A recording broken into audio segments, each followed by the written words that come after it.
Hello and welcome. This is Melsgunner, and we're back with some more Battle Brothers.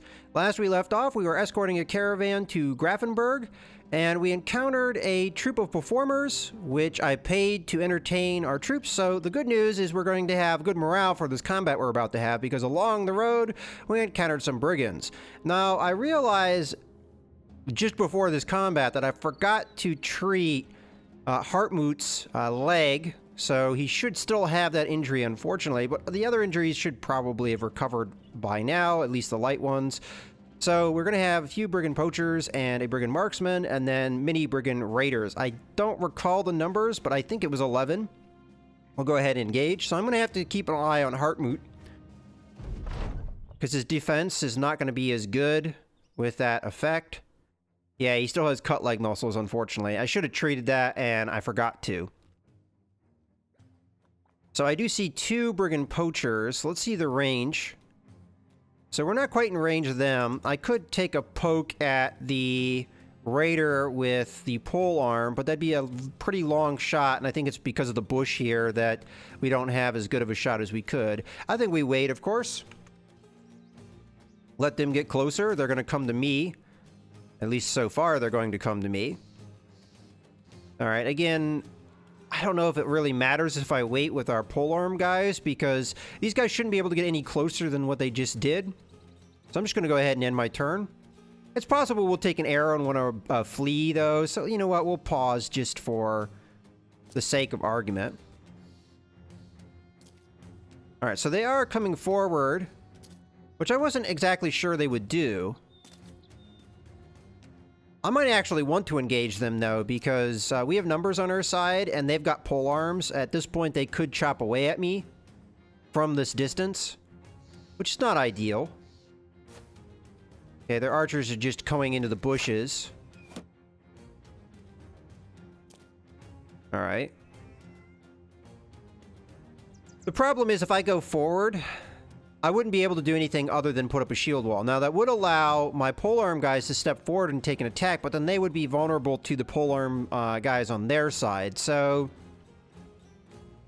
if I were to be totally honest with you, I don't think that's the right call. And the archers already did their move, so I'm just going to go ahead and end turn. And continue to end turn with all of the polearm guys. Okay, so I want them to come into my center. So here is, I'm perfectly happy with them attacking in these two spaces. And otherwise, we can kind of shut them down with spear walls. So let's go ahead and shield wall up. And do we put up our counterattack? No, I actually want them to attack me here, so let's not do that. And let's save our fatigue as well. So we're going to shield wall up to be defensive. And end turn. Okay, here we're going to shield wall and spear wall to try and keep them off and direct them to where we want them to fight us, which is in the middle, not on the flanks. And end turn. Okay, so again, shield wall up. End turn. Shield wall, spear wall. I think it's unlikely they'll attack up in that flank. More than likely, they're going to go after this guy, and they're going to swarm him, which is unfortunate because he's the one that is injured, which means that his initiative and melee defense are down. So we're going to go ahead and put up a shield wall to try and get that defense up, and we'll spear wall to keep him off of him. Now we can go to town with our arrows. So do we want to take a aim at the guys with the pole arms? Honestly, that's probably the good call. For whatever reason, this brigand raider is an easier hit than this guy. Maybe he has some kind of dodge skill or something. I still think we go after the pole arm here because I think they're going to be the ones that are going to be dangerous, and it's possible I won't get a chance to attack them later. All right, well, that attack clears that. Okay, so we have another chance to attack another pole arm guy, so why not? All right, well, that failed. Okay, so at this point, they still have men with... Oh, those are the caravan guards. So we're just going to go ahead and end turn. Caravan guards typically just stay back. They don't get involved unless they have to.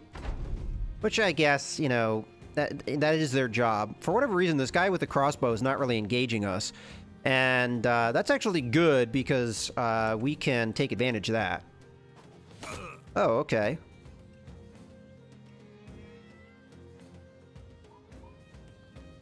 So we're still going to wait because there's nothing we really can do with our back line at this point.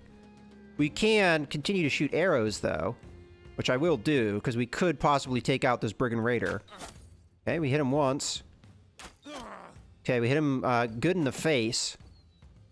All right, they do have pole arms, so... not pole arms. They have missile weapons. All right, so that's what we wanted them to do. We wanted them to engage us in the center.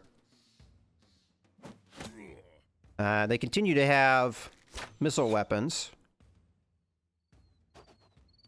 Yeah, a lot of throwing weapons here. So then only engaging with us with a couple men. So this actually puts us at quite an advantage against them. This guy didn't even put up a shield wall, so we're going to be hacking him to pieces if possible.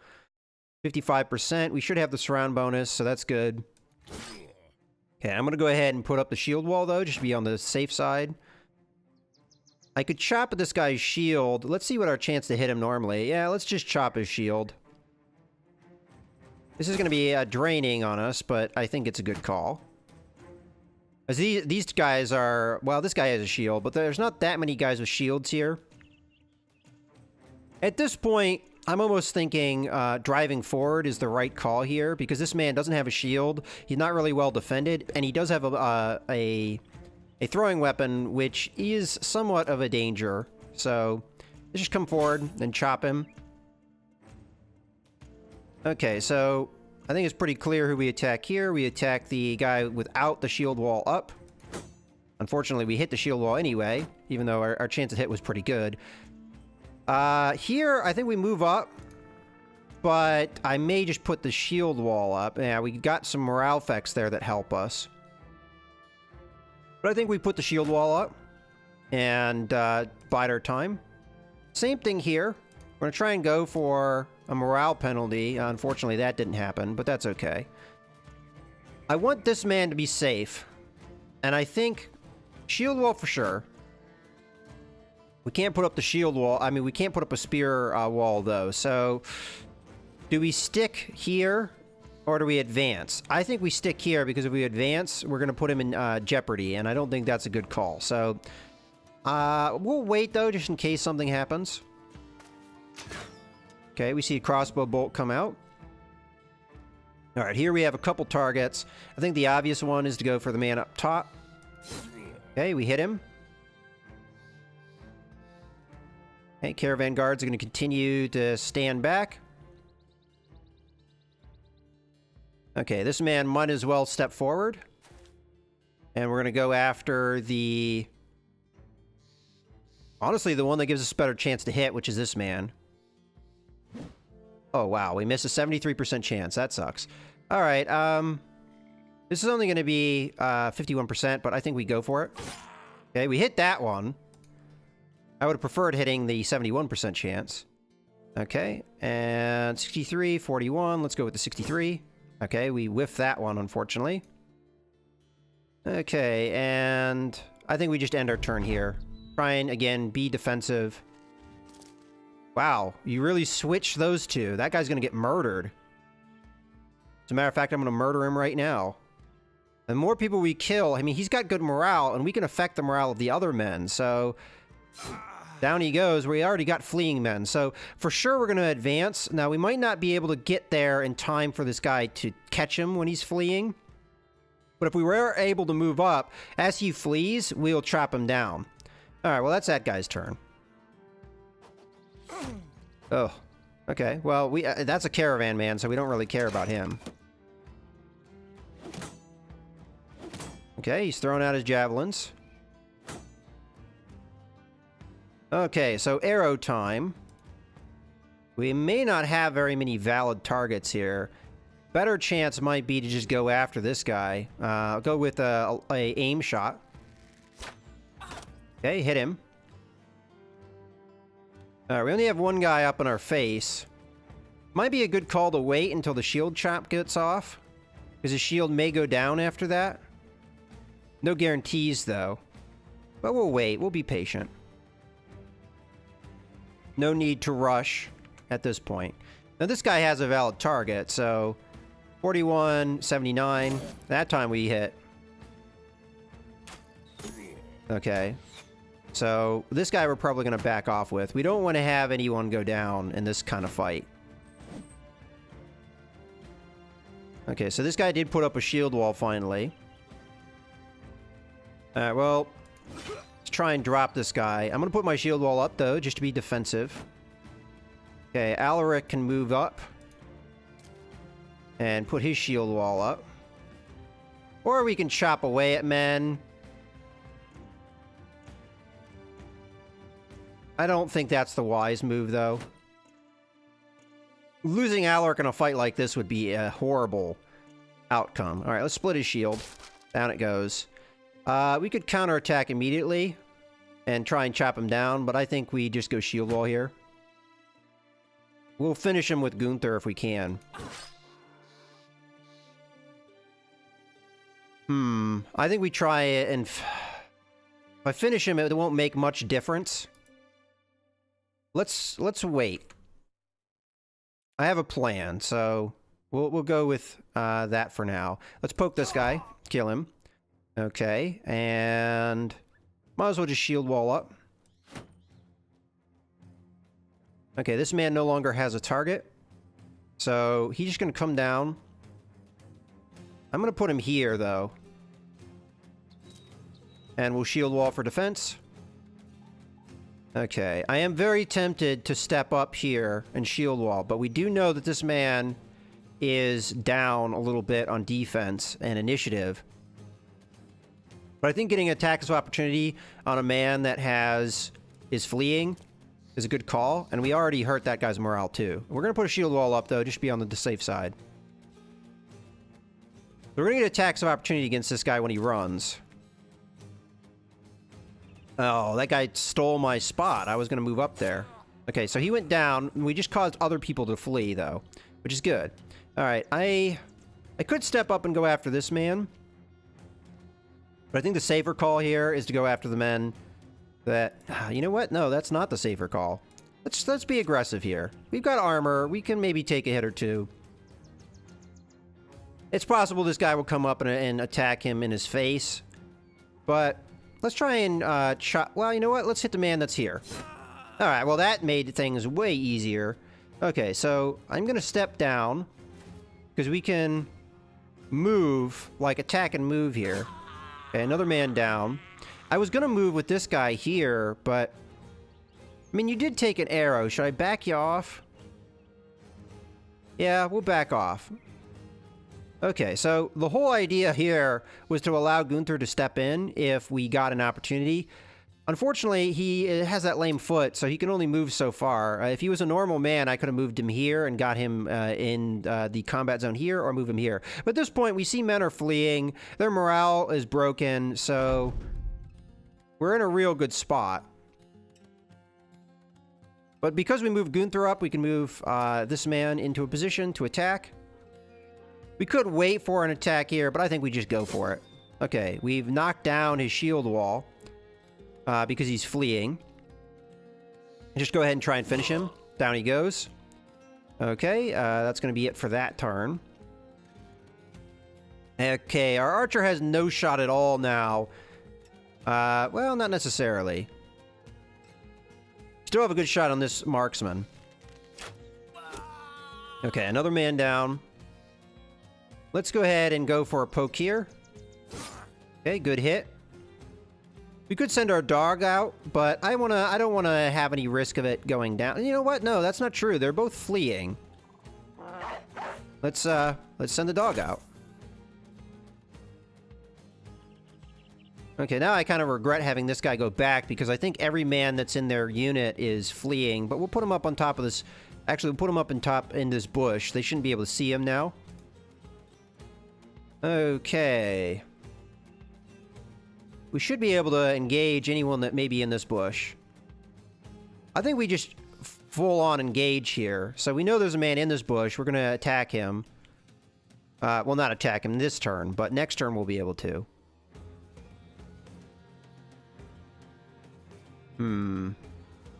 How to move. Now, we know that there's a man still around. I don't know what his morale state is if he's hiding in one of these bushes. Let's be on the safe side and put up shield walls. Okay, Gunther can step up. And why not put him here? This way he gets attack of opportunities on both of these men. We'll end turn here. Okay, we can step over this way. Get another attack of opportunity. Step on down this way. Okay. I don't know. There must not be a man in this bush. I don't know where the other man is. He might be in this bush. Alright, so this guy might be vulnerable to a shot here. I'll keep him where he is, I think, though. Okay, so here we've got an opportunity to attack. And I'm going to take both attacks. Be a little bit aggressive. So he's trying to run. He gets chopped down. Again, I have no idea where the other man is, and he's not on the list. I could potentially run this guy down, but I don't think we're going to. We've killed most of them. Let's just say it's over. We're here to protect the caravan. We're not here to run these men down to the last, so we'll say it's over.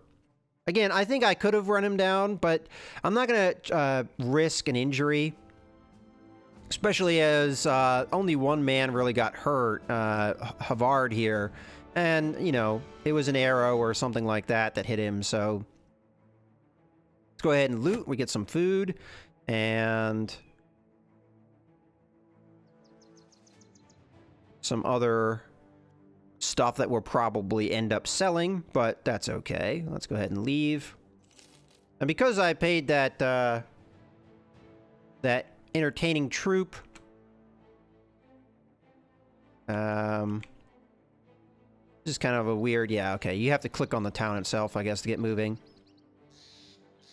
This is not going to be that profitable of a journey because it was 480 crowns to hire them. We're only going to be paid 550, so it's a slight profit. We can sell the stuff that we got too, and Grafenberg is now well supplied. Let's go to the town itself. Okay, so they're well supplied, and they no longer have the greenskin rating, and we do have a faction mission here. So I think that we're going to stick around in this part of the woods. First, let's go to the kennel. And we do have 3 dogs here. I'm going to buy all 3. And leave. Let's go to the marketplace and sell whatever we don't want. So we got some junk down here. First, I'm going to sell this. Then I'm going to sell that. Got ourselves a shield, too. Don't really want that. Short sword, we don't need. We probably got more hand axes than we need. Yeah, we've got 3 in the inventory as is. Well, the 95% one we could keep around because I think we have ones that are lower than that. Yeah, we can get rid of an 85, so moving on up in the world. We'll sell the wooden stick. We definitely don't need that. I'll sell both of these because we should have pole arms, backup pole arms, so we're fine there. We don't need... Oh, that's a full-on crossbow, not a light crossbow. We have one that's in worse condition, so we'll sell that one. Short bows we don't need. We'll sell that. We don't need a flail. Arming sword I'll take, even though we already have a couple other ones. They're not bad swords. Daggers... It's kind of probably to the point where I should be equipping men with daggers, because one thing that I kind of figured out when I was doing the stream, somebody pointed this out to me, is that if you finish somebody off with a dagger, you have a higher chance of getting their armor from them, which is something that we've kind of seen in this playthrough, that armor can be a little bit more on the rare side. I don't know if I want to keep any of this armor around or not. We do have some shields I could probably sell, like for instance this one. Let's go ahead and sort at this point, and I'll think about what I want to sell and what I don't want to sell. I definitely think I sell one of these packs of arrows, though. Okay, let's go ahead and take a look at the men and see what we can work with. So He still is going to have this injury for another 1 to 3 days. Let's get the dogs equipped. So you get a dog. You already had one. You get a dog. And you get a dog. Another thing I probably should be working on is getting bandages for everybody. But daggers, they don't cause you any fatigue to equip. So let's just go through the... Oh, that's not what I wanted to do. What weapon did you have? You probably had this. What I want is you to put that there. There we go. So we just go through the list and equip as many men as we can with daggers. Oh, we already have hatchets for a couple of these men, which I'm not certain if that's the way to go, but we'll keep that going for now. And you can have a dagger. So almost all of our men have daggers at this point. We're only short one, so if we eventually get to that stage, I think we'd be in a good state. Do we have daggers for any of these backliners? No. Okay. I mean, technically, we have a dagger here, but that's so that he has a weapon in case something happens. We could give him a hatchet instead. Yeah, what the hell. We'll give him a hatchet instead. Although that does drop his fatigue, the dagger doesn't. Okay. Alright, now as far as armor goes, we don't need to keep this many copies of padded leather, in my opinion, because we have better than that pretty much across the board. And I only had as many copies as I did for purposes of rebuilding. Now, mail, we should also be good there. This is better than the padded leather, but... Oh yeah, it's better than the padded leather in every way, so we should be equipping that. So which man is our best man? And that is the man that's going to get the best armor. Looks like it's going to be Eugen here, so Eugen... Even though you're not as high level, you are a best person for landing hits, so you're going to get the Worn Mail because it's the same amount of fatigue, but it is more armor, so definitely better. Okay, let's go ahead and sell some of the junk we don't need. Let's do that too. So, at the marketplace, I will sell... I'm going to keep the Lamellar armor because that's better. We'll get rid of the rugged surcoat, though. We'll get rid of a couple copies of the padded leather. And that's probably a good point to save things at. Food, we still have 5 days worth, so we're good there. And let me take a look at the other stores and what they have to offer. Just taking a look real quickly in here, seeing if there's anything interesting. I think we're at a point where marketplaces aren't going to really do anything for us. We do have an armorer in this town, that's why I'm coming here. And bigger towns probably have better selections. Alright, so we have scale armor. That would qualify for what we're looking for. And it costs that much. We probably could get helmets that would qualify for what we're looking for a little bit more on the cheap, and they're things that we probably could use pretty easily. Wow, Matt. Fatigue drop of 18, that's pretty big. All right, 230, that's exactly what we're looking for, if I remember correctly. We can leave the town just to confirm, make sure I'm not making a mistake. Okay, so... 3 pieces of armor and helmets with 230 plus durability. So, if I were to come back into this town, take a look at that armor. This... Where was it? 240... Yeah, this 230 is perfect.